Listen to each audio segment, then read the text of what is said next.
Salut, salut, j'espère que vous allez bien. Oui, je vais bien de mon côté aussi. Merci beaucoup pour le temps que vous avez pour moi. Merci pour la lecture de cette vidéo. Donc, comme le titre le dit, bien sûr, cette vidéo vous permet de faire en fait votre demande d'immigration. Donc, ça vous aide à chercher du boulot et donc par la suite, vous allez pouvoir faire votre demande de permis de travail afin de résider au Canada. Donc, je vais vous montrer comment d'abord concevoir le CV. Dans le fond, dans quel onglet aller pour concevoir le CV. C'est pas le but ni le sujet en fait de la vidéo. La vidéo en fait, il s'agit juste en fait de vous montrer comment trouver de l'emploi. OK? Mais sinon, vous pouvez venir là. Vous voyez ces onglets. Donc, vous avez concepteur de CV. Vous pouvez cliquer là-dessus. Donc, vous allez pouvoir concevoir votre CV. Donc, vous pouvez vous inscrire afin de continuer à concevoir le CV professionnel. Après cela, parce que je vous rappelle en fait que le CV au Canada, CV du Canada, c'est différent des autres CV du monde. Donc ici, il ne demande vraiment pas la photo, puis c'est vraiment différent en fait. Le design est différent des autres. Donc, il faudra vraiment aller concevoir d'abord le CV et après, vous viendrez en fait faire la recherche de l'emploi.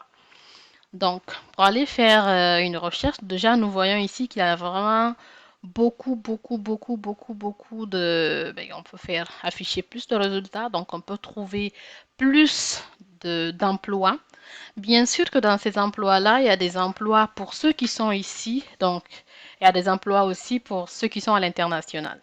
Il y a des emplois qui demandent en fait une expérience requise ou même une expérience, me semble, de une année, de 2 ans ou de 6 mois, tout dépendamment euh, des prérequis en fait. Donc, on va aller regarder comment sélectionner, comment filtrer par rapport à nos besoins, par rapport à nos qualités.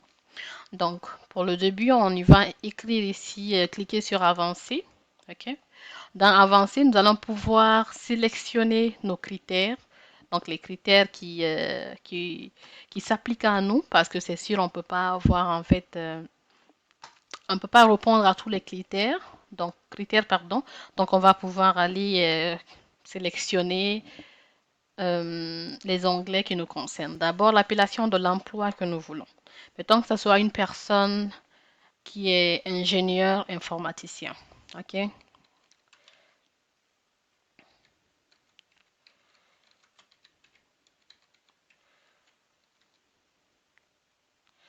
Ingénieur informatique. Avec ça, donc on va aller regarder, on le prend pour une personne qui parle peut-être anglais, ok, ou français ou qui est juste bilingue. On va aller avec juste le français d'abord pour voir. Donc il y a les ingénieurs en matériel informatique, ingénieurs application informatique. Maintenant, c'est à nous de choisir. Déjà, on y va avec ingénieur euh, en informatique, ingénieur en matériel informatique. Et arrivé là, je vais voir ce qu'on peut sélectionner. La Colombie-Britannique. Sélectionne dessus. OK. En Ontario aussi, on peut le sélectionner. Donc, à temps permanent, dans le fond. Pas permanent. C'est plutôt à temps plein. Maintenant, l'emploi permanent, vous pouvez désélectionner tout dépendamment de ce que vous voulez. S'il y a un emploi permanent aussi, il n'y a pas de problème. Le salaire, ça dépendra de vous, mais je me dis que si tu cherches un travail, puis ce serait mieux d'attendre que l'employeur lui-même te propose ceci, en fait. Bon, afin, tout dépend de la compétence de la personne. Moi, je suggérerais d'attendre. Bien sûr que ça va pas être entre les 20 000 et 35, 39 000, mais en tout cas, si vous voulez, vous pouvez le sélectionner, il n'y a pas de problème. Donc, la possibilité de travailler à distance, ils ont ici la 5 possibilités de travailler à distance. Mais si vous voulez, vous pouvez rester en fait sans le sélectionner. Ici, c'est le groupe d'emploi. Donc, étudiants, autochtones, apprentis, personnes handicapées, nouveaux arrivants, aînés, les vétérans, jeunes, minorités visibles, tout dépendamment de vous. Et puis, vous avez les avantages financiers si vous voulez le sélectionner. C'est pas quelque chose qui nous regarde. Et arrivé ici, on fait offre d'emploi vérifiée. Donc, les offres d'emploi qui sont vérifiées par le gouvernement, il y en a deux. On clique sur ces deux.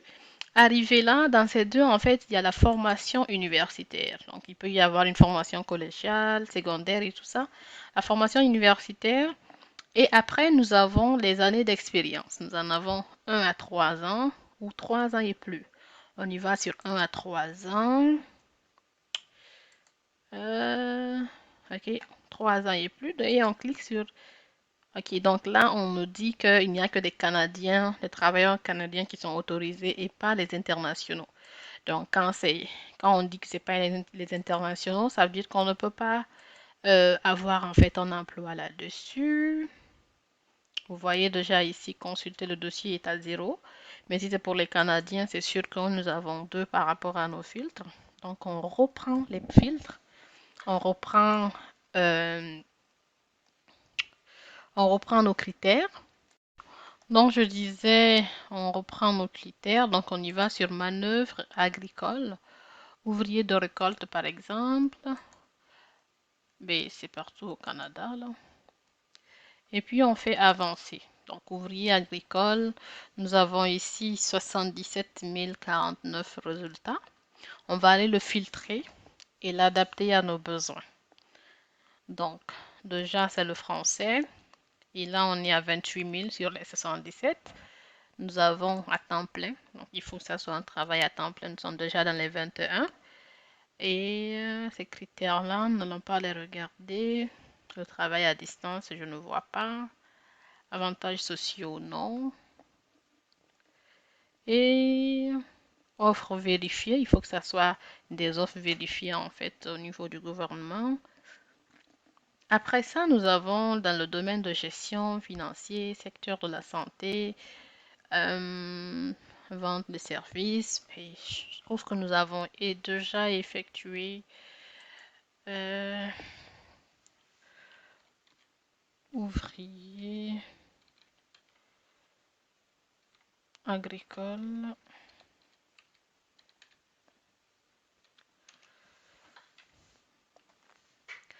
Donc, ouvrier agricole. Et donc, arrivé ici, l'offre vérifiée. Aucune formation requise. Nous en avons jusqu'à 45. S'il n'y a pas de formation requise. Des expériences. Pas d'expérience, 27. Moins de 1 an. 1 an et plus. Et 3 ans et plus. Donc, on y va sur pas d'expérience. Et sur moins de 1 an. Maintenant, dans ça, nous avons juste la possibilité euh, sur les candidats internationaux, donc canadiens et travailleurs autorisés, ceux qui sont déjà au Canada. Et nous avons les Canadiens et candidats internationaux, on en a juste 3 sur les 44. Donc, tout a été filtré, ça nous évite de perdre du temps à envoyer des CV à tous les autres employeurs. Donc là, avec le filtre, vous allez pouvoir vérifier, donc ouvrier agricole, ouvrier d'étable, ouvrier agricole fruitière. OK? Donc, on va aller vérifier ça. Ceci, c'est au New Brunswick. Parfait. Donc, c'est à Cap Pelé. Et c'est... Ici, en fait, il le paye à 15,50. De 15,50 à 16,50 $ de l'heure. Et vous pouvez travailler entre 40 à 50 heures par semaine. Ce serait à vous de le calculer.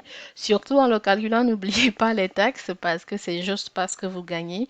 Il y a toujours les taxes qui peuvent venir. Donc, nous avons les heures de travaux dans le fond, jour, soir, fin de semaine, temps supplémentaire, matin, commence dès que possible. Donc, vous avez 20 postes vacants dans cette situation-là.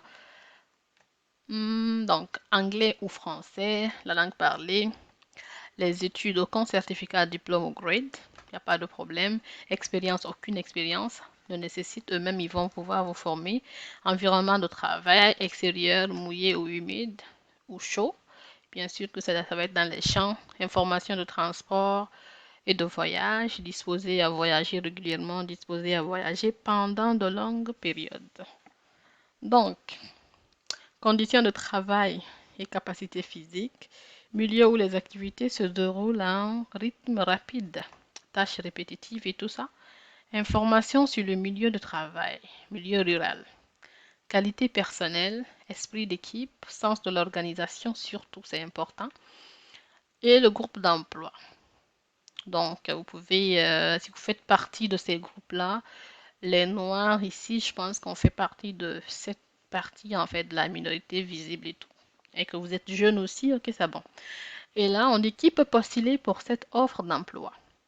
Cet employeur accepte les candidatures de la part des citoyens canadiens et résidents permanents du Canada, autres candidats détenant ou ne détenant pas un permis de travail canadien valide. Donc, ça c'est quelque chose, c'est une offre en fait qui peut intéresser. Vous pouvez y voir comment postuler. Parfait. Donc, avis important, cette offre d'emploi a été publiée directement par l'employeur sur guichet emploi. Donc, vous pouvez cliquer sur postuler. Comment postuler? On vous dit en partageant un CV sur le guichet emploi directement ou sinon par courriel. Ça, c'est le courriel que vous pouvez prendre et envoyer votre CV là-dessus. Maintenant, ça dépendra d'eux en fait de vous écrire et passer l'interview s'ils sont intéressés par vous. Ils pourront vous faire en fait les documents pour que vous puissiez entamer déjà votre permis de travail et tout ça. Fait que c'est un peu cela. À part cela, si vous avez une autre question pour moi, il n'y a pas de problème. Sinon, c'est comme ça, on effectue la demande. Donc, si vous avez une autre question pour moi, si vous avez autre question, si vous avez juste comme l'Internet, vous pouvez juste faire vos demandes. Mais si vous avez une autre question, n'hésitez pas de me faire signe. Merci beaucoup de votre attention. Passez une excellente journée ou de soirée. Merci. Bye.